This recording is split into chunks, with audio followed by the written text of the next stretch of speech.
უსმინათ, აირჩიეთ და ისიამოვნეთ კატოს ლიტერატურული საღამოებით. საკავშირობისა ქალბატონებო და ბატონებო, ნუ გაგიგვირდებათ, მე კატო არ ვარ, მე მიშა ვარ, რომელიც კატოს გადაცემაში ორშაბათობით მონაწილეობ ხოლმე კოდექს აუდიოს პარკლებში. კატო ოდნავ მოგვიანებით შემოგვიერთდება, სარეჟისორო პულტთან გახლავთ ევგენი ალპერტი, საკავშირობისა ევგენია და ნუ დღეს ჩვენი გადაცემის მთავარი სტუმარი იქნება მარკ ტვენი, იგივე სემუელ კლემენსი და სავარაუდოდ ჩვენ მის რომელიმე მოთხრობებს ან რამდენიმე მოთხრობას ერთად ჩავწერთ. თქვენ ალბათ უკვე იცით, რომ ჩვენ აქ საუბრობთ სხვადასხვა მწერლებზე, სხვადასხვა ნაწარმოებებზე, უფრო მეტად ზუსტად იმ მწერლებსა და ნაწარმოებებზე, რომლის ჩაწერას ჩვენ ვახდენთ კოდექს აუდიოს პარკლებში და შემდგომ მათი მოსმენა თქვენ შეგიძლიათ უკვე 12 საათს. დღეს რაც შეეხება დღეს რაც გავა გადაცემა, უბრალოდ გავა წიგნი, საკავშირობისა კატოც მოვიდა. საკავშირობის რაც შეეხება დღეს კარგი ლოცმანი არ მყავდა, როგორც წესი, ტაქსის დღეს არჩი დაბადების მოწმობა უნდა გამოართო თუ რა ხდება. იმიტომ დამკარგა და მატარა იმდენ ხანს რომ მე მივხვდი რომ სხვაჩვენს ფსიქიატრის გამოდგამით ხარ რომ ნევროზი მაქვს, გადაწყვიტა ესე. როცა სისტერიკაში ჩავარდი. რომ სად არის ეს ადგილი, მე კატოს მოვლება გავწიე და გავაფრთხილე რომ გადაიმოდა ჩვენ კატოს ესეთი მოხიხმა როგორ გავხდავ და მე ვთხარი არა, მე კატო არ ვარ, მე მიშა ვარ, რომელიც კატოსთან მოდის და უბრალოდ ჩვენ მსმენელებს ვეთქვი რომ დღეს 12 საათზე უკვე დასრულდება დოსტოევსკის მოთამაშე და სავარაუდოდ უკვე ხვალიდან უკვე გავა დუბლინელები და შემდგომ ალბათ უკვე ჩავწერთ იმ როგორც კატო ვაბოს ჩვენი კარგი ბიჭის მოთხრობებს, გამოსულია კრებული მოთხრობებისა, არ ვიცი, შეიძლება ტომ სოიერის თავგადასავლელი ჩავწერო, მაგრამ ყოველ შემთხვევაში ადამიანი, რომელზედაც ჩვენ დღეს ვისაუბრებთ, ბევრისთვის ცნობილია, თუმცა ბევრისთვის უცნობ ფაქტებსაც ალბათ შევეხებით. რა თქმა უნდა. თვითონ ამბობდა რომ კომეტა გალიასთან ერთად დავიბადე და ძალიან გული დამწყდება რომ ჩემი სიკვდილის წინ არ გამოჩნდესო და თუმცა ცნობები მისი სიკვდილის შესახებ ოდნავ გაზვიადებული იყო, ფაქტია რომ მართლაც მისი გარდაცვალების წინა დღეს გამოჩენილა, ესე ამბობენ. ხო, ესე ამბობენ, სხვადასხვა მას რამდენჯერმე უწევდა ხოლმე სხვადასხვა გაზეთებში ნეკროლოგების გამოქვეყნება, უბრალოდ რაღაც ქვეყნებოდა ნეკროლოგები მისი გარდაცვალების შესახებ და თვითონვე მე რაღაც სასაცილო თავის მისთვის დამახასიათებელი მანერით ამას უარყოფდა და ჯერჯერობით ცოცხალი ვარო და საფლავდან კაცივი კახური მანავის მწვანე შემომაშველეთ და რაღაც დაახლოებით რა თქმა უნდა კახური და მანავის მწვანე ეფუშვაში არ არის, მაგრამ ყოველ შემთხვევაში ის თავისი მოხერხებულობით და არაჩვეულებრივი მეტყველება ჰქონდა და არაჩვეულებრივად ლაპარაკობდა და უფრო მეტად საერთოდ როგორც ამბობენ რომ მას ჰქონდა ძალიან ანუ თავისი მოღვაწე თავისი კალმით ბევრ შეულობდა, თუმცა როგორც ამბობენ უფრო მეტ შეულობდა თავისი ლექციებით, ძალიან კარგი დეკლამატორი იყო, ეგრეთ წოდებულ სტენდაპებს აკეთებდა, ანუ როგორც ახლა ამბობენ ხოლმე. ეს ისეთი სტენდაპები იყო წინვალი და ის რომელიღაცა კილო კავს უნდა მიბაძო, ან რაღაცა თბილისურ მეტყველებას და როგორც პროფესორიც არის და პროფესორიც აკადემიკოსი არის და აკადემიკოსი. თვითონ ქონდა მართლა აი თავისი მეგობრების და ნაცნობების გათამაშება უყვარდა და მე და აი ეს ტაქსის ძღოლი როგორც რთულად მოვედით დაახლოებით იგივე მდგომარეობა შემთხვევა, როცა რედაქტორობდა, ანუ როცა არიციან გზები და დაგკარგავენ, თქვენ არიცით მე რამდენი ვიმოგზაურე და რა შეუძლოეთ შევიქენი ბოლოს და როცა დაგკარგავენ, დაახლოებით იგივე სიტუაციაში იყო ჩვენი ბიჭიც, როდესაც ის იყო არიზონა კვეკერის რედაქტორი, ერთ მშვენიერ დღეს მან მიიღო ბარათი მკითხველისაგან და ამ ბარათს თან ერთვოდა ორთოგრაფიული, საშნელი ორთოგრაფიული შეცდომებით დაწერილი ლექსი, რომელსაც ერქვა რატომ ვარ ცოცხალი. მარკ ტვენმა გამოაქვეყნა გაზეთში ეს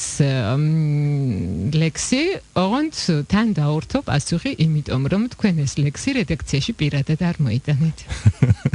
რომ მოიტანა ხო არაჩვეულებრივი ენაკვიმატი ადამიანი იყო ის რომ მას ჰქონდა საოცარი იუმორი ეს ფაქტია თუმცა როდესაც მის ბოლო პერიოდის მოთხრობებს ხასიათი ცოტა მძიმე ხასიათი ჰქონდა მოდი ესე ვთქვათ ადამიანს მსუბუქი ხასიათის ადამიანი არ არსებობენ მსუბუქი ხასიათის არის ალბათ პორტიე როცა 5 ვარსკვლავიან სასტუმროში ჩერდებს ის იმიტომ რომ მას ფულს უხდიან მე დარწმუნებულია რომ საქართველოს 5 ვარსკვლავიანში მეჭება მაგრამ მარკ ტვენი რომ დავადებული იყო საქართველოში არაჩვეულებრივი თამადა იქნებოდა ნოკვიმატი როგორც თავი გადაკლული მწეველი ყოფილა მარტო იოსიფ ვისარიონოვიჩს არ უყვარდა ეს ჩიბუხი და საწყალ ჩიბუხს ეს რაღაცა გამართლება უძებნის რომ ჩიბუხს ზოგჯერ კარგი ხალხიც ეწეოდა ისეთი თავგადაკლული მწეველი ყოფილა რომ 20-24 წელი რამდენი შესაძლებელი ესეთი რამ რომ ერთდროულად გატენილი ჩიბუხი ჰქონდა კაბინეტში რომ აღარ დაეკარგათ რომ ამის გატენაზე მე იყო პერიოდი ჩემს ცხოვრებაში როცა მე ჩიბუხს ვეწეოდი და ეს ესეთი მომენტია ჩიბუხი როცა გაქონდა კონდეს მინიმუმ 4 და მუდმივად და მოვარო ერთი რომ მორჩება ხალი ვითარი და მოვარო გავურთხილდე მოეფერო გასულო არ მაგას არ ვფიქრობ ის მუდმივად რატომ ადრე მეუღლესი აქ ლაბორატორია არა რაღაცა შენ ისე თქვი ხალიო ხალი ვთქვი და არასო რა ვიცი და რომ უბრალოდ მან სხვა მიდგომა და მართლა ქონდა მას ძალიან მას ძალიან უყვარდა ბილიარდი, თამბაქო და ნიკოლა ტესლასაც უყვარდა. ყველა ერთადერთი ადამიანი იყო, ვისთანაც მეგობრობდა ნიკოლა და ვისაც ენდობოდა და ვინაც ყველაზე მეტად, ალბათ სხვებმაც განიცადეს ბუნებრივია, მაგრამ სამწუხაროდ მე მგონი ერთი ქალიშვილი გადარჩა უკვე ცოცხალი. როდესაც ესეთი ტრაგიკული პიროვნების ადამიანი იყო მიუხედავად თავის გარეგნობისა, თვითონ შიგნით ჰქონდა რაღაც გარკვეული პრობლემები, თვითონაც ვერ ხდებოდა თავის თავში ბევრი რამის გადაწყვეტა უწევდა სხვა შორის მასონის გახლდათ ძალიან ესეთი რა ქვია ძალიან პრესტიჟული ლოჟის ავტორი ამაზეც ბევრს ლაპარაკობენ თუმცა მაშინ თითქმის ყველა წერილები და შენ იცი რა მაინტერესებს შენი მაინც რომელია ტომ სოიერი თუ ჰეკლბერი ფინი რომელია მორი ბიჭებიდან შენი ბიჭი მე მგონი ჰეკლბერი ხო რაღაცა მიუხედავად იმისა რომ ჩემთვის მუდმივად გაუგებარი იყო ეს ფეხში შველა როგორ დადიოდა და რატომ ეს ლოგინი რო აღიზიანებდა და აი სუფთა პერანგი და ეს მაგრამ აი ამის უკან ნამდვილად კლაუნი და ჩვენ საზოგადოებრივ ტრანსპორტში რომ ესეთი სუნი ნამდვილად არ ექნება ჰეკლბერი ფინი მართლაც სადღაც ბევრად ჯაბნის ტომ სოიერს და როგორც საქმეს ჩახედული ხალხი ამბობს იცი რა მე საერთოდ სიმართლე გითხრა ვერ შევხვდი მარკ ტვენს რატომღაც არ გამოდგა ჩემი ბიჭი ტომ სოიერი მეტის მეტად მოსაწყენი მეჩვენა ჰეკლბერი ფინი კი მეტის მეტად მაწანწალა და სხვა გოგო ბიჭები მომწონდნენ მე პატარა რო ვიყავი და პეპი გრძელწინდაში ყველაზე მეტად ანიკა მომწონდა და გასაგებია ხო და ძალიან მომწონდნენ მუშკეტერები თავიანთი თათერაკების გამო მაგრამ აქ საქმე არ არის ჩემს რას ვაინჭებ მე უპირატესობას მე მინდა გითხრათ რომ არის არაჩვეულებრივი ლექცია ლევან გიგინეიშვილის რომლის სტუმრობის პატივიც ჩვენ მქონდა რადიო იმედში მისი ბრწყინვალე ლექცია ჰეკლბერი ფინის შესახებ და ძალიან საინტერესო და ძალიან ბევრ რამეს შეიტყობთ და ნამდვილად ტყუილად არ მოცდებით იმიტომ რომ ამ ახალგაზრდა კაცის თითოეული სიტყვა აწონილი ოქორა და ის ტყუილად არ ლაპარაკობს არაფერს არ გადადის რაღაც თემებზე ოჯახურზე პრობლემებზე თვითონ რას აკეთებდა როგორ აკეთებდა ის საუბრობს უშუალოდ იმ თემაზე რასაც ეხება და ძალიან საინტერესო განაზრებანი აქვს მაგას ჰეკლბერი ფინის შესახებ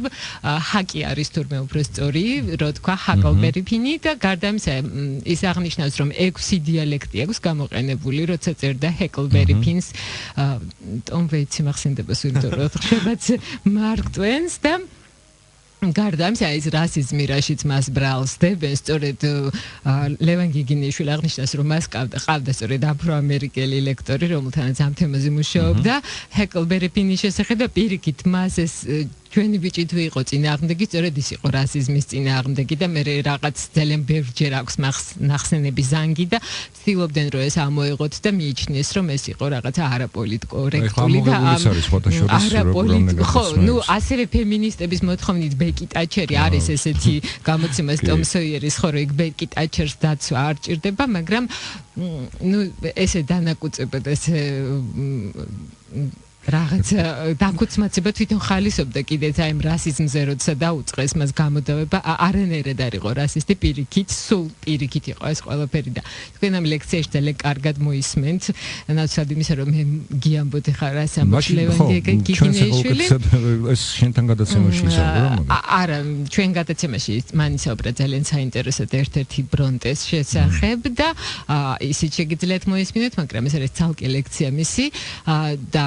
რაკი ჟენჩკა გვანიშნებს რომ დავასრულოთ საუბარი, როცა ამ რასიზმზე დაუწყეს მას უკვე გამოდავება და ეს წიგნი გარკვეულწილად აიკრძალა, აღარ მახსოვს ჰეკლბერი ფინიტი ტომ სოიერი ის ხალისობდა რომ ჩვენ ხო 25000 ეგზემპლარით უფრო მეც გავყიდით. კი, ჰეკლბერი გამოდევნას ბიბლიოთეკიდან გააგდესო ჩემი ბიჭი, მაგრამ არა უშევსო ჩვენ მაინც უფრო მეც წიგნს გავყიდით. უსმინეთ, აირჩიეთ და ისიამოვნეთ კატოს ლიტერატურული საღამოებით.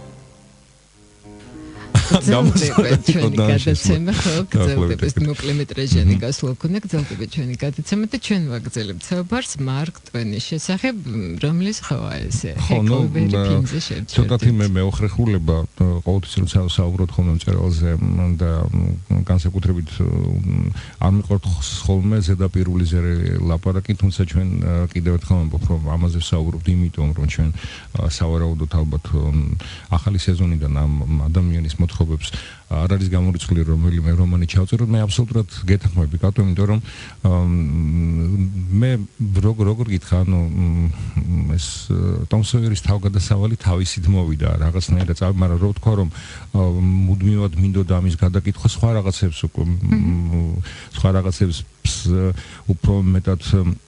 ანუ ერთხელ რო წაიკითხავ და მე მუდმივად რო გინდა დავბრუნე მე მაგალითად კონან დოილი უფრო მომწონდა და ნუ სხვა ავტორები ნუ კაცია და გუნება მაგრამ კონან დოილივით იყო გატაცებული ჩვენი ბიჭით სპირიტიზმით იყო გატაცებული მაგრამ ნიკოლა ტესლასთან მეგობრობა ის ბევრ ამაზე მეტყველებს ანუ ის დაახლოებით 25 წელი იყო მათ ასაკში სხვაობა მაგრამ მიუხედავად იმისა რომ აი ძალიან ძაფრი და საშინელი ენა ჰქონდა მარკ ტვენს და ძალიან გულჩვილი და ძალიან ადვილად რომ იღებდა წყენას ესეთი ადამიანი იყო ტესლა, მაგრამ საოცრად ურიგდებოდნენ ერთმანეთს. ანუ ერთი იყო საოცრად ფაქიზი მაგასთან და მეორე კიდე რაც უნდა ეთქვა, ძალიან მწარე სიტყვა, ყველაფერს ითმენდა და აი ძალიან ვიც უყურებდა მათ ურთიერთობას, აი უგებდნენ ერთმანეთს და როგორც ამბობენ რაღაცა ნუ ეს ყველა ექსპერიმენტებში მონაწილეობდა უნდა ითქვას რომ ნიკოლა ტესლა მართლაც საოცარი ადამიანია და ძალიან გულსატკენია რომ ნაკლებად საუბრობენ მასზე თუმცა რომც არის საუბრო არაფერი არ დაკლდება და აქვე უნდა ითქვას ერთი საინტერესო რამ ნაკლებად ცნობილია ეს რომ ჩვენ ვიცით რომ გქონდა ჩვენ ამ ბატონზე საუბარი ჰერბერტ უელზე ლაპარაკი დროის მანქანა მოგზაურობა დროში და უნდა ითქვას რომ 6 წლით ადრე დაწერა მან იანკი ეხლა ზუსტად ეხლავე დროის მოგზაურობაზე მან გაცილებით ადრე დაწერა ანუ იანკი მეფე ართურის ეზოში ხო ნუ ესე ნათარგმნი უბრალოდ მეფე ართურის ეზოში გაცილებით ადრე ანუ ხო აღიარებულია რომ სოფლიო ლიტერატურაში პირველი იყო ჰერბერტ უელსი რომელმაც დროის მანქანის თემა და დროში მოგზაურობის ეს პორტალის გარღვევის თემა შემოიტანა მაგრამ არ იყო ეს პირველი იმიტომ რომ მარკ ტვენი იყო პირველი რომელმაც სწორედ ნიკოლა ტესლასთან ურთიერთობი და აი ამ მოთხრობაში ამ რომანში მახსოვს ბავშვობაში მქონდა წაკითხული აი ძალიან კარგად არის აღწერილი თვითონ მეცნიერული მიღწევები აი დეტალურად არის აღწერილი ამას ვერ აღწერ ადამიანი თუ უშუალოდ არ ეხები და ბევრი რამ იყო აღწერილი ისეთი რაც თავის დროს რა თქმა უნდა ფრენდებში არ ყავს ნიკოლა ტესლა ტომ სოიერის შესახებ ასევე მე მოვისმინე ერთ ძალიან საინტერესო გადაცემა არის მაგრამ ცოტა ამ ბოლო დროს როგორც ჩანს არა ქართულენოვანია და შემიძლია გავკრაკბილი ცოტა ეტყვი როგორც ჩვენს არასაინტერესო ხალხს კრიბავენ ამ ბოლო დროს ან ერთი და იგივე ადამიანებს ეპატიჟებიან, იმიტომ რომ ისეთ საოცარ მოსაზრებები მოვისმინე საწყალი ტომ სოიერის და მარკ ტვენის შესახებ, რომ ერთი რამდენჯერმე გადაბრუნდა ალბათ ჩვენი ბიჭი საფლავში იქ არის რომ ანუ რა ასაკის არის მე სიმართლე გითხრა არ მახსოვს ასაკის სულ მეგონა რომ მიდითებული იყო, იმიტომ რომ რა ასაკშიც ვკითხულობდი მეგონა რომ ჩემი ასაკის იყო ალბათ დაახლოებით მაშინ ტომ სოიერი, როცა წავიკითხე და ნუ იქ არის მოსაზრებები რომ აი უმეტეს შემთხვევაში თანხმდებიან რომ ალბათ 12-ის, ალბათ 15-ის და მეტისმეტად გულუბრყვილო ხომ არ არის ტომ სოიერი და მეტისმეტად ბევრი რამე ხომ არ იციან ბიჭებმა როგორ ახერხებენ ისინი რომ ნავინ მართონ და ასე შემდეგ და ასე შემდეგ და იმ ასაკში როცა კითხულობ საერთოდ არ გგონია ეს რომ რამე პრობლემაა, იმიტომ რომ შენც თვლი რომ შენ შეგიძლია ნავი მართო და მე იყო ჩემი სკოლელი რომელიც გაიქცა შინიდან და ესე ტომ სოიერობას აპირებდა თავის მეგობართან ერთად და ნუ ძლივს აღმოაჩინეს და იპოვნეს და მათ უკვე რაღაცა პატარა ქოხიც ჰქონდათ გამართული. გარდა ამისა იყო ძალიან ბევრი მოსაზრება რაღაცა რატომ არის რომ ბეკი და ტომი რომ დაიკარგებიან არაფერი არ ხდება მათ შორის და ნუ რაღაც იმდეცა შეაწუხეს განსვენებული ზიგმუნდი და რატო ყავს დაივიწყეს ის რა დროში ვითარდება არ მკითხო გეტყვი მე რა დროში ვითარდება ყველა ესე თუ ის გარდა ამისა იყო მოსაზრებები იმაზე რომ ტომი რაც ყველაზე სახალისო მგონია და ძალიან ბევრი ცელკი ბიჭი ალბათ ვისაც წაუკითხავს ამითი კვდებოდა სიცილით ტომი როგორ ღებავს ღობეს როგორ შეაღებინებს თავის მეგობრებს და იქ იყო გამოყვანილი რომ ეს არის წმინდა ამერიკული პრაგმატიკული მარკეტინგული მიდგომა საკითხისადმი და ძალიან შემეცოდა ეს ხალხი ტომ სოიერი როგორ ვერ გაუგიათ ამ დროს არის რაღაცა ვისაც უყვარს იმათთვის ყველასთვის მე უბრალოდ დიდად ხო რაღაცა ვერ მომხიბლა. სხვადასხვა ძალიან ბევრს გაუკვირდა, როდესაც მარკ ტვენმა დაწერა ტომ სოიერის თავგადასავალი და ყველამ თქვა რომ ჩათვალა რომ ნუ მაშინ ესეთი მოსაზრება იყო და სავარაუდოდ ეს მოსაზრება შეიძლება სწორიც გამოდგეს რომ კარგი ჟურნალისტი, კარგი მწერალი ვერასოდეს ვერ გახდება, ესე იყო. იმიტომ რომ მაშინ ნუ დაგვეწყდება რომ ჟურნალისტობა ხელობა იყო, ანუ სალანძღავი სიტყვა და უნდა ისიც უნდა ითქვას აუცილებლად ნუ შენ ეს მოგზაურობა აღნიშნა ჩემი დამოკიდებულება მოგზაურობის და ჰეკლბერის სადა ტომ სოიერის მიმართ ამასაც ვიტყვი, მაგრამ უბრალოდ არ მინდა რომ აზრი გაწყდეს, უბრალოდ იმის თქმა მინდა რომ ის ჟურნალისტობა მას მქონდა, ანუ ამ ჟურნალისტობით მას უნდა ფული დაიგროვებინა, რომ შემდგომში ლოცმანობა ესწავლა და ბოლო-ბოლო გამხდარიყო გემის კაპიტანი და ევლო მისისიპის ისედაც დადიოდა, ნუ მოკლედ აი ესეთი გემთან დაკავშირებით და მდინარესთან დაკავშირებით თელი ცხოვრება. ეს იყო მისი მთავარი მიზანი. უბრალოდ მე სამოქალაქო ომი დაიწყო და უკვე ეს კერძო არასამხედრო გემების მიმოსვლა უკვე აიგრძალა და ამაზონზე მოგზაურობაზე ოცნებობდა და მუდმივად ლოცმანობა უნდა და მწერლობა საერთოდ არ უნდა და მოხდა ისე რომ რაღაცნაირად ნუ აი შენ ვამბობდი რომ ასაკიო პატარა ბიჭებმა ამდენი რამე საიდან იციანო თვითონ გამოვიდა არ მიგვერდა როცა ვკითხულობდი ეს დასულ ხალხს ძალიან სასაცილოა ეს რო უკვირთ, იმიტომ რომ თვითონ მის ბიოგრაფიასაც რო გადახედა ხო პარალელი რო გაავლო ძალიან ადრეულ ასაკში გაიგო მან შრომის ფასი და სრული ამ სიტყვის მნიშვნელობით ლუკმა პურისთვის შრომობდა, ფულს არ იღებდა, უბრალოდ რაღაც ულუფას იღებდა იმისთვის, რომ შიმშილით არ მომკვდარიყო და იქვე სტამბის იატაკზე ეძინა, როგორც ამბობენ და ეს იყო ანუ ბევრი რამ გადახდა ადამიანს, მაგრამ მიუხედავად ამისა, რომ ის არ გაბოროტებულა და პირიქით ამას ყველაფერს მიუხედავად იმისა, რომ აი ესეთი გაჭირვებით უხდებოდა ხოლმე სიცოცხლის შენარჩუნება და თავისი ოჯახის რჩენა, ხო? მიუხედავად ამისა არ გაბოროტებულა და პირიქით ყველას ართოვდა და ყოველთვის ეძებდა და ყოველთვის თურმე ქონდა ბლოკნოტი და იქ იწერდა, რატომ იწერდა, ალბათ მისი ძმის გავლენა იყო, ძმა ჟურნალისტი იყო და ჟურნალისტი მაშინ ხელობა იყო ფაქტიურად, რა წარმოიდგინა არა ტელევიზია, არა რადიო, ერთადერთი ჟურნალ გაზეთები და ყველა ინტერესის არა გუგლი და ყველა ინტერესის დაკმაყოფილება ხდება, ანუ მოთხრობები, ანუ წიგნის გამოცემა, ანუ ბესტსელერები, ისტორიები, ყველაფერი იწერებოდა. მე აქ მობეჭდილი მაქვს, ამ ხო პატარა მოთხრობები, სადაც აი თუ დრო გვექნება იქ წერს თუ როგორ დაიწყო მან წერა და საერთოდ და უბრალოდ იმის თქმა მინდა რომ ამ ჟურნალისტური საქმიანობით მოპოვებული თანხით მას სურდა რომ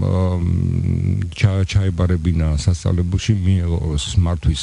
ტარების მოწმობა და შემდგომში გამختارიყო და აბსოლუტურად არ ოცნებობდა მწერლობაზე ეს ყველაფერი მოხდა შემთხვევით და ნუ არც ნანობდა რომ ესეც მოხდა იმიტომ რომ მან ბევრი ფული იშევა ამით თავისი ლექციებითაც მუდმივად ქონდა რაღაცა დაბანდების სურვილი ფულისა გარდა ამისა მის შესახებ შეიძლება წააწყდეთ ასევე ეს არა ქართულ ინგლისურენოვან სტატიას სადაც არის ძალიან ისეთი განსვენებული ზიგმუნდის შემაწუხებელი სათაური როგორც დღესდღეობით უყვართ ხოლმე და ესეთაურება რომ რატომ იზიდავდნენ პატარა გოგონები მარკ ტვენს არანაირი სხვა მიზეზით არ იზიდავდნენ ისინი მას ერთადერთი მიზეზი იყო ის რომ მას აღარ ყავდა თავისი ქალიშვილები და ის ამბობდა რომ მე ფაქტობრივად ვარ ბაბუის ასაკში ისე რომ არ მყავს შვილიშვილები და თუ კი მის გარშემო ვინმეს ყავდა პატარა გოგონები ის ყოველთვის ესეთი ყურადღებას იჩენდა მათ მიმართ და ძალიან ესეთი ფოტოებიც აქვს მათთან ერთად გადაღებული და ამბობდა რომ აი ამასაკის გოგონები 10-დან 16 წლამდე გოგონები რომლებსაც არ განუცდიათ ჯერ ტკივილი და ბევრი ცრემლი არ დაუღრიათ თუმცა ერთ კარგ ფილმში როგორც არის 13 წლის გოგონა რომ ეუბნება იქ ფსიქიატრს ბატონო ექიმ როგორც ჩანს თქვენ 13 წლის გოგონა არასოდეს ყოფილხართ და იგივე შეცდომა მოსდის მარკ ტვენსაც როცა ჰგონია რომ 10-დან 16 წლამდე ცხოვრება მშვენიერია მარკ ტვენზე ძალიან ბევრს ამბობენ ხოლმე და მართლა მაგრამ ზოგადად მარკ ტვენი მე მგონი არც ერთ ფაქტიურად პრეზიდენტის სახელი შეიძლება ვაშინგტონი შეიძლება დაგავიწყდეს ლინკოლნი დაგავიწყდეს მაგრამ მარკ ტვენი და ამერიკა ანუ განუყოფელია რაღაცნაირად მიგვირს კიდეც რომ რატომ არ არის რომელიღაცა რომელიღაც დოლარზე არ არის მისი სურათი, იმიტომ იმდენად პოპულარული იყო თავის დროზე ისე რომ ნიაგარის სანახავათო და მარკ ტვენის სანახავად ჩამოდიოდა ხალხი იმდენად პოპულარული ხდება ხოლმე რაღაცნაირად ადამიანი ახლა შეიძლება გადაჭერ მე კიდევ ერთხელ ამბობ რომ არ არის ჩემი ესეთი საყვარელი მწერალი და არა მაქვს დაუშვათ მე მისი ყველა ნაწარმოები და არ ხოლმე არ მაქვს სურვილი რომ ავდგე და მისი მოთხრობა მაგრამ ესეთი მოთხრობებია რომ წაიკითხავ მაგრამ ნუ კარგი პუბლიცისტია არაჩვეულებრივი ესეისტია მაგრამ ნუ იქ როგორი მომენტია ეს ძალიან ნიჭიერი ადამიანია რომელიც წერდა ყველაფერზე გააბრაზებდა მე-საათე დაწერდა საათზე გააბრაზებდა ეგრეთ წოდებული პარიკმახერი დაწერდა პარიკმახერი გააბრაზებდა გუბერნატორი დაწერდა გუბერნატორს და ნუ ნიჭიერი ადამიანი სწორედ იმით არის რომ თან ეს მე ყველაფერი დაკარგავდა რაღაც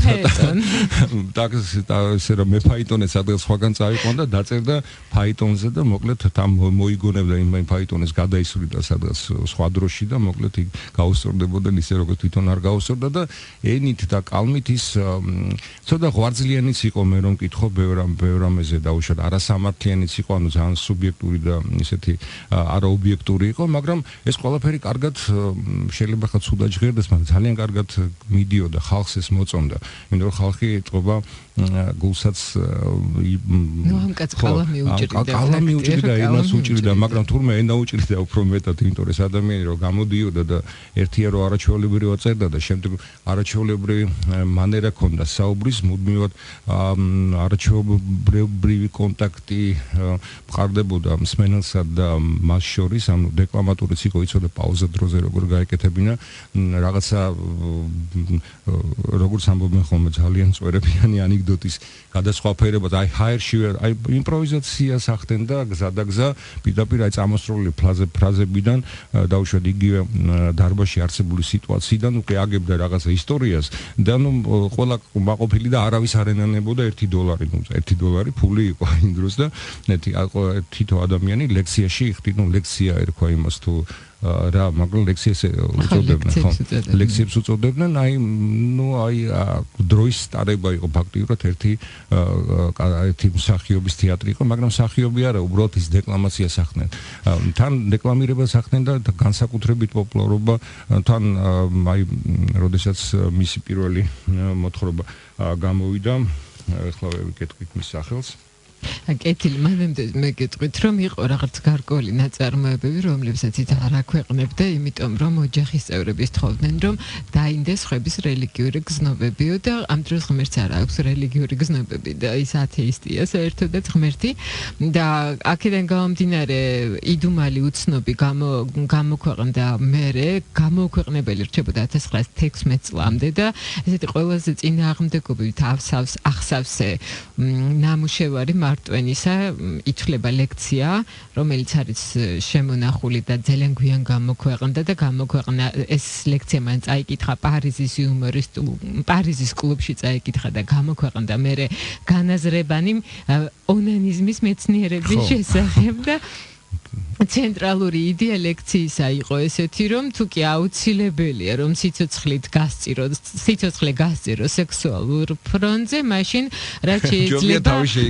არა პირიქით მე მგონი პირიქით ხო მაშინ მაინც და მაინც ბევრი მასტურბაციისგან თავი შეიკავეთ ესე ბატონი იზურას და დაფნას გადაცემაში გადავედით ხო ჯიმ სმაილი და მოხტუნავე ბაყაყი იყო პირველი მოთხრობა რომელიც მან გამოაქვეყნა და სხვადასხვა როგორც მკვლევარები ამბობენ ეს ისტორია იმ ქალაქში სადაც ის ცხოვრობდა ძალიან პოპულარული იყო აი ამ მუშებში და მეთევზეებში ნუ ვინც აი მისისიპის განაპირა მხარეს ცხოვრობს ამ ძალიან ესეთი საინტერესო ისტორია მაგრამ მან როდესაც მან ეს დაბეჭდა და გამოაქვეყნა ძალიან პოპულარული გახდა და სულ მოგზაურობდა ეს ადამიანი გაზეთის რედაქტორის დავალებით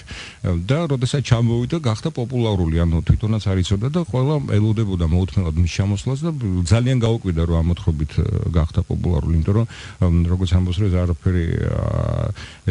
არაფერი არ არის ეს ართული და ეს ანუ მან ფაქტობრივად მოახდინა ის რასაც ამ ლექციებზე ახდენდა ანუ გაგონილ ისტორიას უბრალოდ თავისებური რაღაცა ელფერი მისცა და ხო რაღაც თავისებური ელფერი მისცა და შემდეგ 17 წლის იყო თუ 38-ის როდესაც ტომ სოიერის თავგადასავალი დაწერა. მანამდე იყო პუბლიცისტური წერილები და ნუ კიდევ ერთხელ ამბობ რომ ეს არ წერდა ამას იმიტომ რომ შემდგომში რაღაცა მოთხრობები ეს კრებული დაებიჭდა ამას წერდა იმისთვის რომ ეს დაებიჭდა და ამაში ფული აიღო ემოგზაურა და თან აი ემოგზაურობაში გაიცნო სწორედ მისი მეუღლე რომელიც სხვადასხვა ბოლო წლებში რაღაც მის ხელნაწერებსაც ანადგურებდა რადგან ხო საკმარისი იყო ქმარი შინიდან გასულიყო რომ ის ხელნაწერებს წერდა იმიტომ რომ ესეთი ძალიან პოლიტანი მორწმუნე ადამიანი იყო და თავისი თვლიდა რომ მისი ქმარი დიჩეს თომას ანუ მისი ქმარი არის სოდვილი და ჯოჯოხეთში რო არ დაიწვას ის და მისი შვილებიც რაღაცნაირად უკვე გარდაცვლილი ყავდათ უკვე ორი შვილი და ამაშიც მისი მეუღლის საქმიანობას აბრალებდა და მის ეგრეთ წოდებულ ხრდობას და მერტისგან განდგომილებას თუმცა ეს რა თქმა უნდა თვითონაც კი ათეისტი იყო მაგრამ ნუ რა არაფერი აქ პირიქით მარტვენი და რელიგია უკვე სხვა თემაა და არ არის ეს ესეთი არც მარტივი ამაზე სასაუბრო და არც რთული თემა, იმიტომ რომ დაგვეწყდება რომელი რა პერიოდია, შენ სწორედ აღნიშნე რომ ის სპირიტიზმის გატაცება და შემოდის ეს აღმოსავლური ფილოსოფია, ანუ ის დრო არის, როდესაც აი ცოტა გაურკვევლობაში არიან და ამიტომ შორის ეს ჩვენმა კარგმა ბიჭმა ძალიან კარგი გავლენა მოახდინა, იყო ერთი ბიჭი, რომელიც ცნობილი იყო როგორც ცერბერი როჯერსი 1893 წელს გაიცნეს მათ ერთმანეთი, ეს არის ნავთობის მაგნატი ჰენრი როჯერსი, ერთ-ერთი დირექტორი კომპანიისა სტანდარტ ოილის და მე როჯერსი დაეხმარა ჩვენს ბიჭს, რომ ესე სარფიანად გაერიგებინა გარკვეული თავისი ფინანსური საქმეები და ისინი ძალიან დამეგობრდნენ და ხშირად სტუმრობდა ჩვენი ბიჭი როჯერს და ისინი ესე ძალიან კარგი გავლენა მოახდინა რა მოკლედ ლამის ოჯახის წევრად იქცნენ ერთმანეთის ოჯახის წევრებად და თვითონ მოულოდნელმა გარდაცვალებამ ამ როჯერსისა რომელსაც უკვე აღარ ეძახდნენ მისი წყალობით ცერბერ როჯერს ძალიან შეესწრა ჩვენი ბიჭი სხვადასხვა ნუ მე ისევ აი ჩვენ ბავშვობის წლებს ვბრუნდები, ძალიან დიდი ტირაჟით ბეჭდებოდა მარკ ტვენი და მე სწორედ აი ძალიან იმ პერიოდში ძალიან პოპულარული წერილების მიმართ ყოველთვის მქონდა რაღაცა განსაკუთრებული ანუ ამიზიდოდნენ ისინი, იმიტომ რომ ყველგან სადაც იყო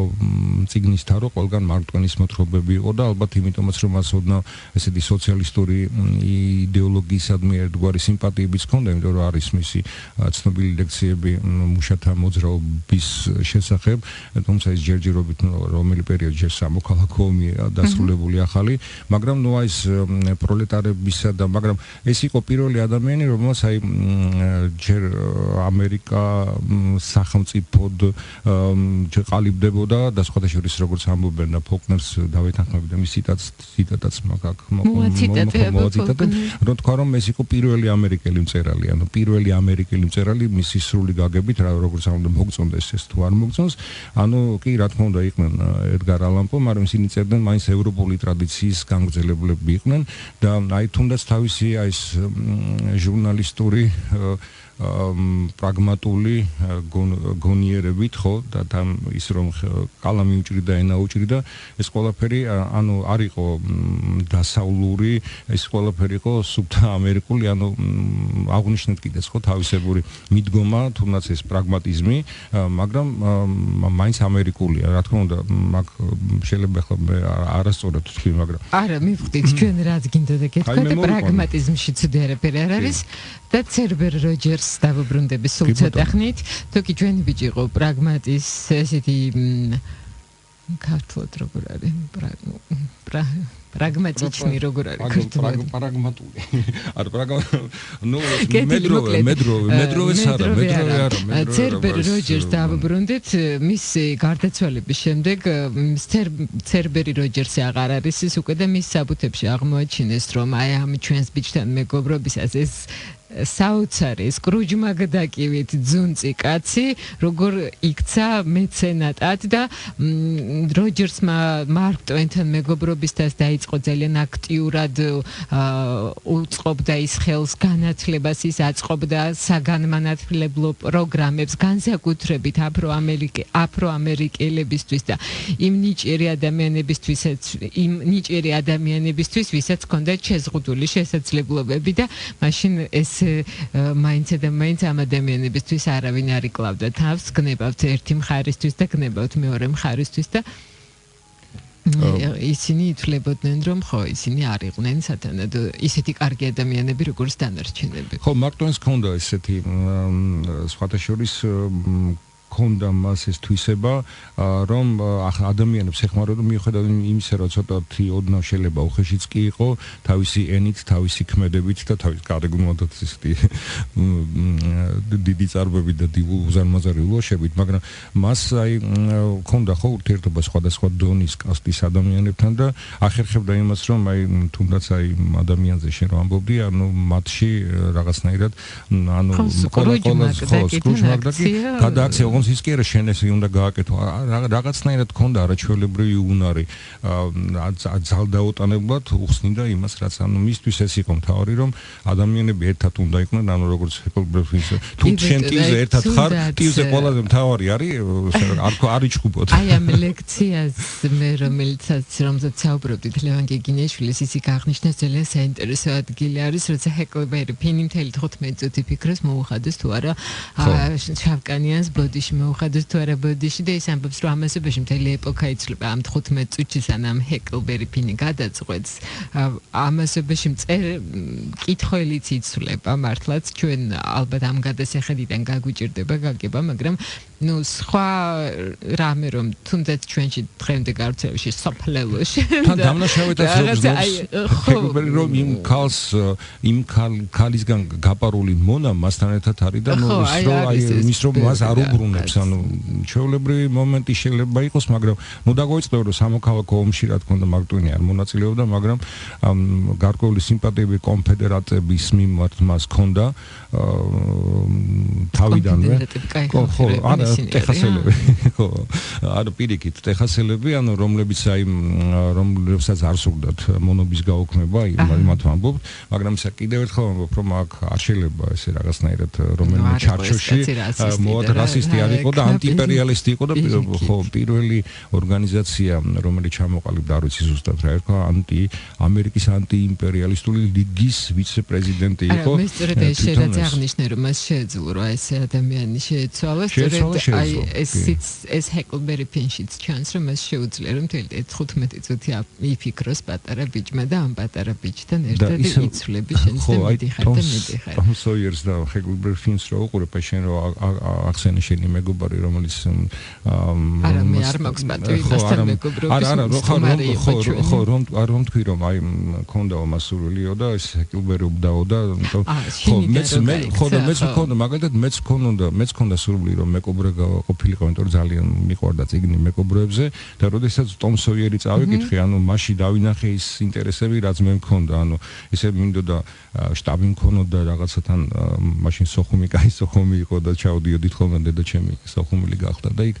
ჩავდიოდით და აი ნავები მქონდა ჩვენ ეს პერიოდი გავლილი და როდესაც ეს წავიკითხე ანუ ის კი არა რომ აი მან მომსავროდ მე მასში დავინახე ის რაც მე მქონდა ანუ ჟენჩკა გვანიშნებს რომ ან მტრედს აკეთებს ჭრდილების ენაზე და ან გვანიშნებს რომ დროებით უნდა შეწყვეტეთ საუბარ და მომდენო საჭი დავბრუნდეთ უსმინეთ აირჩიეთ და ისიამოვნეთ კატოს ლიტერატურული საღამოებით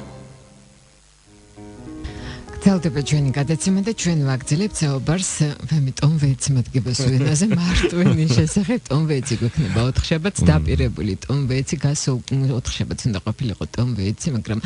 მე გახდით შეუძლოთ ექიმ ჟივაგოსთან ვიყავი ვიზიტად და ამიტომ ხვალ გვექნება ჩვენს დაპირებული საინტერესო ბიჭი და მართლა საინტერესო ადამიანია შეიძლება მოგწონდეს შეიძლება არ მოგწონდეს მე ვერ ვიტყვი რომ ძალიან გიშდები მასზე მაგრამ მას გული არ წყდება ამაზე მართლა ძღირს მართლა ძღირს მისი მოსმენა და როცა ეკითხებიან მას არის რომ პოეტი უფრო არის ის თუ მომღერალი ესეთ კითხვას როცა უსმენ მას ის ამბობს მეთოდისტი ვარ ერთ-ერთ რელიგიურ მიმდინარეობაზე ამბობს რომ არა მეთოდისტი ვარ ну Сэмюэл Клеменსი ჩვენ ისიც არ ვახსენეთ ხო ნუ პოლემიცის ის ზედმეტსახელი საიდან მოვიდა ხო ეს მარტვენი რაღაც ლოცმანობიდან მოვიდა ლოცმანობიდან მოდის ხო დაახლოებით რაღაცა ტერმინია რაღაც საფრთხე როდესაც არის არა ამბობენ ხოლმე ესე by the Mark Twain ანუ ესე იგი ორი ანუ რაღაცას ნიშნულია სპეციალური რომ ხო მაინა და ვირა იყოს მშენებლობაზე ზემოთ და ქვემოთ ნიშნული ხო რაღაცა ნიშნული იყო ანუ სიღრმე უნდა ყოფილიყო ისეთი ანუ გემისთვის გემის სულა რომ ნორმალურად მეჩეთზე რო არ შესულიყო ამიტომ ესე ყვიროდნენ ხოლმე და თუმცა არის მეორე ვერსია რომ აქ რაღაცა კიდევ სასმელთან არის დაკავშირებული კიდევ ორმაგი ვისკი და თუმცა არის კიდევ ერთ-ერთი ვერსია ორმაგი ცხელი შოკოლადი არის ერთ-ერთი ვერსია რომ იმ სწორედ იმ გაზეთში სადაც მარკ ტვენი ბეჭდა და თავის პიესები თავის აი ამ ესეებს და პუბლიცისტურ წერილებს იქ იყო რაღაცა მოთხრობა სადაც ერთ-ერთ გმირს ერქვა ზუსტად ესე მარკ ტვენი ანუ ბევრი ვერსია არსებობს თუმცა ყველაზე მისაღები ალბათ არის ეს ლოცმანური ტერმინი რომელსაც ხშირად ხმარობენ მეზღვაურები და ყველაზე საინტერესოც რა არის კატო შენ რა ქვია რომ ეკითხებენ ესე ხომ ყოველს ასეც შენას პასუხობ ხოლმე ესეც ასაცილებ იცი რა მე ვერ პასუხობ არა ეკამ ქვია ყველა საბუთში და ვერაფრით ვერ ხვდები აი კატო შენ რა ქვია რატო უნდა კითხავდი მე როცა კატოთი იცნობა რა სხვა რა შეიძლება ვერ ქვას კეთო რატომ შეიძლება იყო ჩემ მეგობარს ყავდებები რომელსაც ერქვა კეთო და ასაკში შესული მისი მეგობარი ქალი რუსულენოვანი სწერდა მას ბარათებს და რა გაეკოტე იმიტომ რაღაც კეთო და კოტე ახსოვდა და აერია ბოლოს და ესე მიმართავდა ხოლმე რომ ძირფასო კოტე კეთოს ნაცვლად ну ხო ყველას კატოს რა შეიძლება ყველა მარკს უნდა ყავდეს თავისი ტვენი ხო და კატოს რა შეიძლება ну მოკლედ აი ხო და პირველად სხვადასხვა უნდა ითქვას რომ ეს ნაწარმოები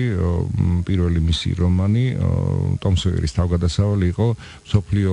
ლიტერატურაში პირველი ნაწარმოები რომელიც დაიბეჭდა ну რომელიც მანქანაზე დაიბეჭდა და რა დავუშვათ იცი რა გარდამსა ჰეკლბერი ფინის შესახებ მე არც შეიძლება მოძველებული ცნობა მაქვს და ჩვენი ბიჭის გარდაცვალების შესახებ არ იყოს იქნებ შეიძლება ესეც გაზვიადებული ამერიკული მწერლობის ერთ-ერთ ყველაზე მნიშვნელოვანი ნაწარმოებად ითვლება ჰეკლბერი ფინიო აი ხომ მე დაპირებულ ფოლკნერის გვერდით მომერიდა ეს ამბავი აი ფოლკნერს ქონია თურმე ლექციები იაპონურ სტუდენტებთან და ეს ყველაფერი ხდება ჰიროსიმასთან ნაგასაკის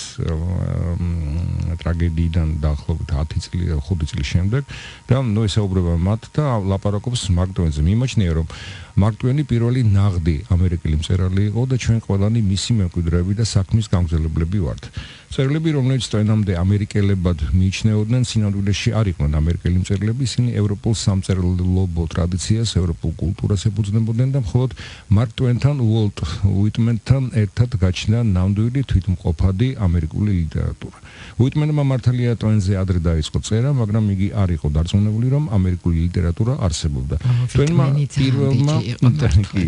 ხო რატომაც არ მოვიყვანოთ ჩვენთან ტვენმა პირველმა გააცნობიერა ეს და ამერიკული ლიტერატურის ერთ-ერთი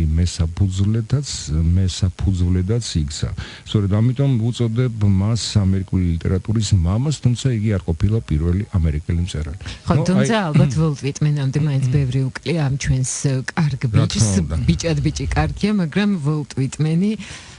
ბევრად ხო ეს არის ბევრად კარგი ბიჭი მოდი ვთქვათ ისიც რომ მას განათლებაც არ ქონდა მიღებული უმაღლესი ანუ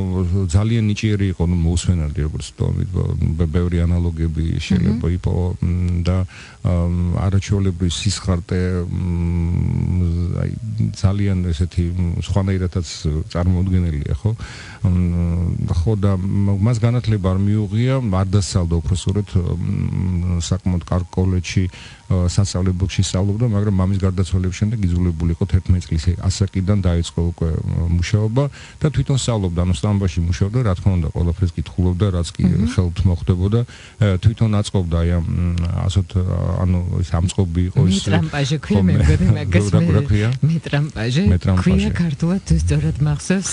რა შვები სადმუშა მეტრამპაჟე ვარ ეთრა ესე მასწავლა ყოფილმა მთავარმა ბიბლიოთეკარმა და თუ სწორად მახსოვს მეტრამპაჟე ქვია მაგას ქართულად ხო რამდენი მთავარი ბიბლიოთეკარი ყავდა რამდენი გამოიცა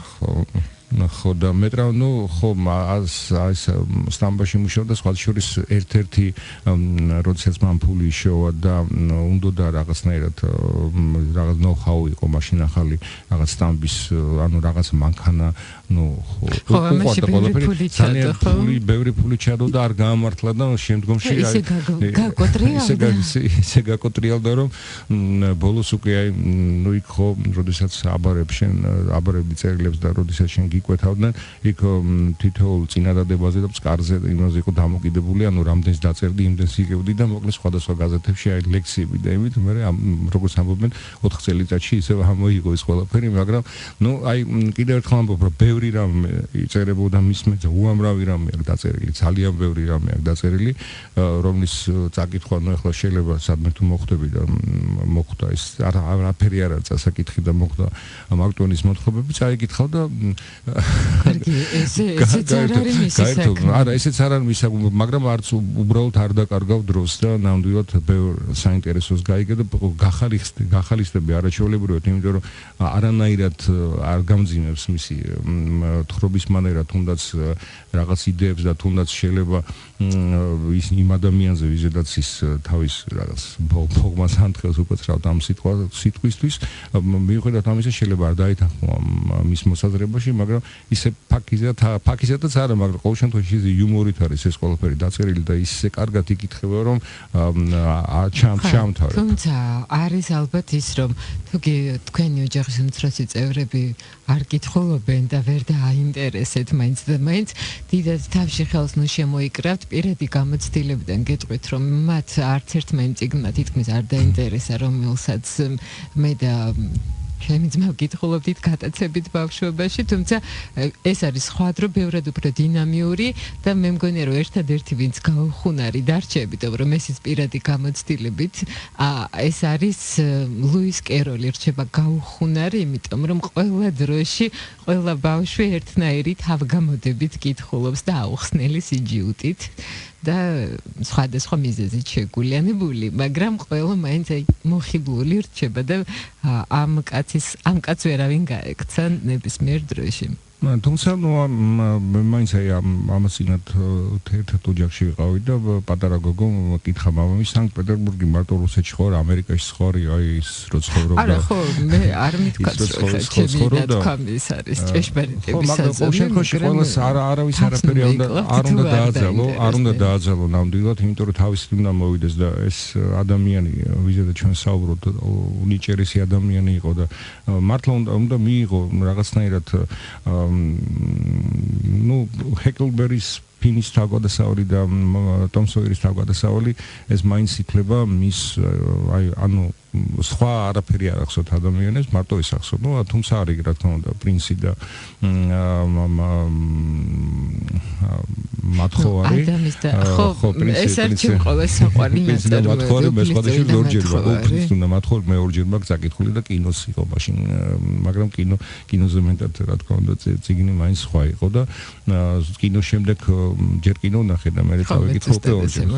და ძალიან მომეწონა გაცილებით გამომგლიჯებები ჩემმა ხელიდან და მახსოვს ჩვენი შეხლა შემოხლა რომ გადი ჰაერზე ზუსტად ეგრე იყო მართლა ეს როგორ გამოჩა ეს ნაწარმოები იმიტომ რომ ესე ძალიან მომწონდა და აი ჩვენ ახლა უბრალოდ მარკ ტვენის პატარა ესე ტრაგიკული ნაცისება ძალიან პატარა მოთხრობა ნუ ნოველა არ არის მოთხრობაც არ არის ყველა ჩანაწერი რომელშიც ალბათ $10 აიღებდა ალბათ და მაგრამ ნუ აი რამდენად თითქოს ხო ძალიან ისეთი პრაგმატული მიზნისთვის დაწერილი რა მაგრამ როგორი საოცრად მსმენადი და აი ამაში არის მთლიანად მარკ ტვენი ერთმა ფილადელფიელმა მოქალაქემ თავი მოიკლა და შემდეგი შინაარსის წერილი დატოვა მე შევირთე ქვრივი ქალი რომელსაც მოზრდილი ქალიშვილი ყავდა მამაჩემმა შეიყვარა იგი და ცოლად შეერთო ასე რომ მამაჩემი სიძე გახდა ჩემი ხოლო გერი დედაჩემი რადგან ის მამაჩემის მეუღლე იყო ჩემს ცოლს შეეძინა ვაჟი რომელიც მამაჩემს ცოლის ძმად ეკუთვნოდა მე კი ბიძად როგორც ჩემი დედის ძმა მამაჩემის ცოლსაც შეეძინა ვაჟი იგი რა თქმა უნდა ჩემი ძმაც იყო და ვაჟიშვილიც როგორც ჩემი ქალიშვილის ვაჟი მაშინ და მე ჩემი ცოლი გახდა ჩემი ბებია როგორც დედაჩემის ანუ ჩემი გერის დედა მე კი ერთსა და იმავე დროს ჩემი ცოლისთვის ქმარიც ვარ და შვილიშვილიც და რადგან რომელიმე ადამიანის ბების ქმარი ამავდროულად ამ ადამიანის ბაბუაც არის გამოდის რომ მე ჩემი თავის ბაბუაც ყოფილა ხო ნუ აი ძალიან როგორ შეიძლება რომ არ გაგიღიმოს და ანუ ეს ყველაფერი მოდიოდა ამ ადამიანისგან აი ეს გონება ქონდა ეს მომართული არანაირი განათლება არ ქონდა კიდევ ერთხელ ამბობ კარდა განათლება ქონდა ხო არა განათლება ქონდა მაგრამ ეს მოგზაურობები რომლებიც რომ არაერთხელ იმოგზაურა ნუ ისიც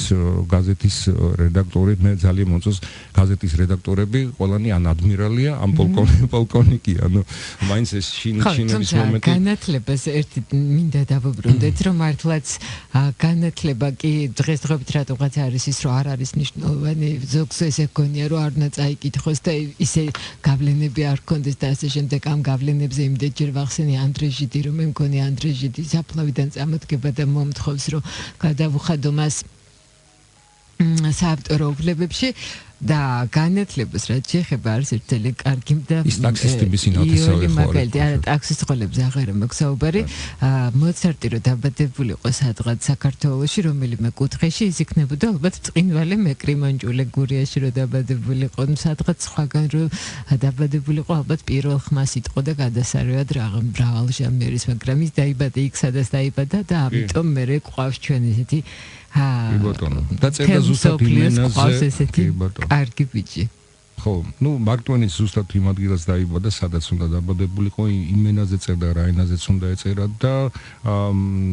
აი მისი მოგზაურობები, ხო, აი ზუბირთა მოგზაურობა უცხოეთში. ქართლოთხოვირთა მოგზაურობა უცხოეთში და წარმოიდგინე ახლა ძალიან საინტერესო და იქ ყირიმის ომიც აქვს მას სხვადასხვა აღწერილი და იმპერატორსაც შეხვდა რუსეთის და მაგრამ რა თქმა უნდა თავისი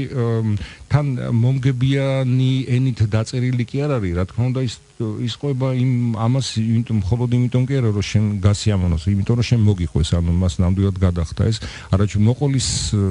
უნარი არის ძალიან დიდი ნიჭი, მე რომ კითხო, იმიტომ რომ შეიძლება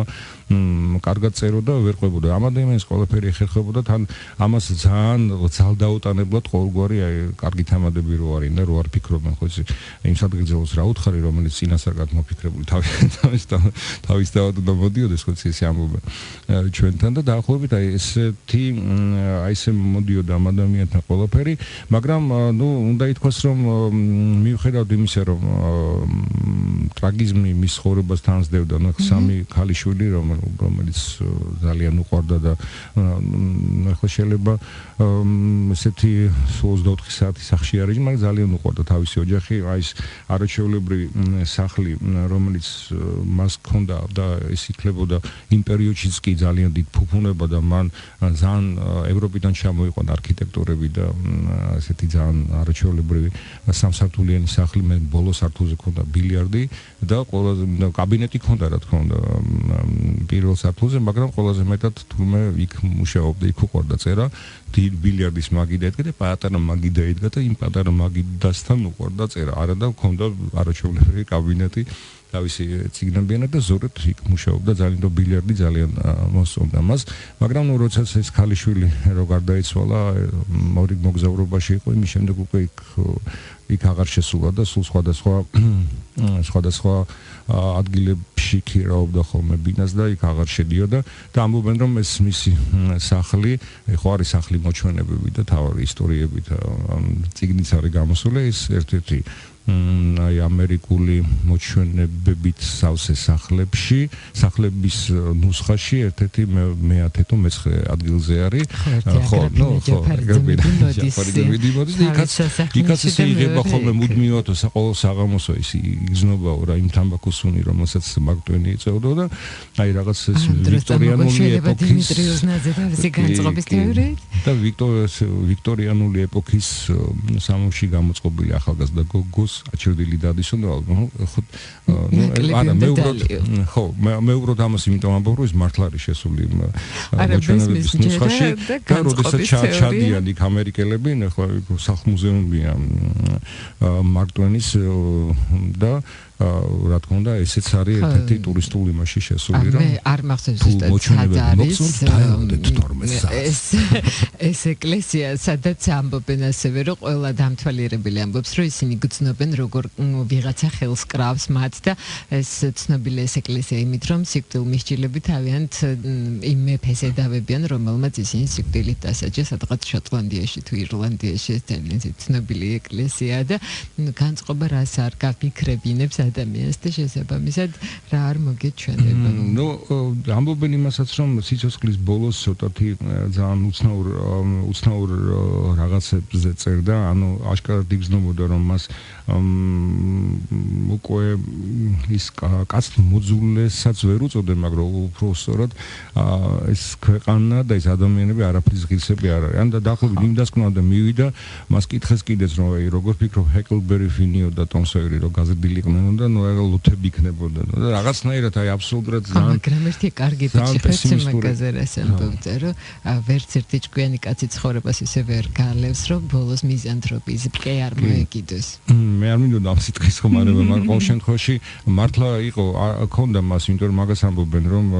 არც ბავშვები არ უყვარდაო, არც ცხოველები არაფერი არ უყვარდაო და ნუ რა თქმა უნდა შეუძლებელია ადამიანს რომელსაც აქვს იუმორის გრძნობა ისეთი ძალიან ფაქიზი შეუძლებელია რომ კაცმოძულე იყოს მიუხედავად იმისა რომ შეიძლება ამაზე ხმამაღლა ლაპარაკობდეს. მოკლედ ჩვენ რაღაცნაირად არ ვიცი ახლა ჩვენ ლექციებს ვერ წავეკითხავდით, არ ვართ ჩვენ მარკ ტრენისტები, მაგრამ მეტნაკლებად ვისაუბროთ ადამიანზე, რომლის მოთხრობებს ჩვენ ალბათ ჩავწერთ, კიდევ ერთხელ გეტყვით, რომ დღეს დასრულდება უკვე დოსტოევსკის მოთამაშე და ალბათ ხვალიდან უკვე გავა დუბლინელები და შემდეგ ალბათ უკვე შემდეგ ორშაბათი და ხვალე თუ როგორ პარასკევი ხო ჩვენ შემთხვევაში 4 შაბათი კი ბატონო, ესე იგი ან დღეს გველოდება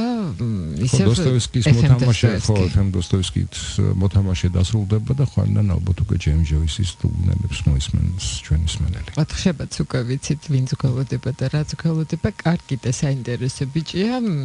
ავიენები მასაც ამბობენ, რომ ზოგს თბილისი და ეს რღობე რატომ აქვს აჩემებული მხოლოდ რატომ ავიწყდება, რომ სრულად საქართველოს არსებობთ. ავიენები მასაც ამბობენ რომ აქაო და მისი გაგება რთულია და ჩვენში მაინც არ მოსწონთ, მე პირიქით ძალიან ბევრს ვიცნობ, ვისაც მოსწონს. კიდევ არის მოსაზრება, რომ არის რა, კობზონივით არისო, ესეთი მოსაზრებაც მომისმენია. არა, ხო. და კარგი ბიჭია, მე ვერ ვიტყვი, რომ ჩემს ჩემს სიაში უჭირავს ესეთი დიდი ადგილი მის სიმღერას, მაგრამ რაღაცები არის, რაც მომწონს. ავიენები მასაც ამბობენ, კარგით რა, მთელი ამდენი წელი ორ აკორდს იღებს და გაგვიწყალა გულიო. ბლუზის სამი აკორდია. ნახოთ როგორ გაგვიწყალებს გულს ეს ბიჭი 4 შაბათს საღამოს. ვიცი ხო, აღნიშნე და კიდევ აღნიშნე. კიდევ ერთხელ დიდი მადლობა მოწვევისთვის და უსმინეთ იმედს. უსმინეთ, აირჩიეთ და ისე ამოვნეთ კატოს ლიტერატურული საღამოებით.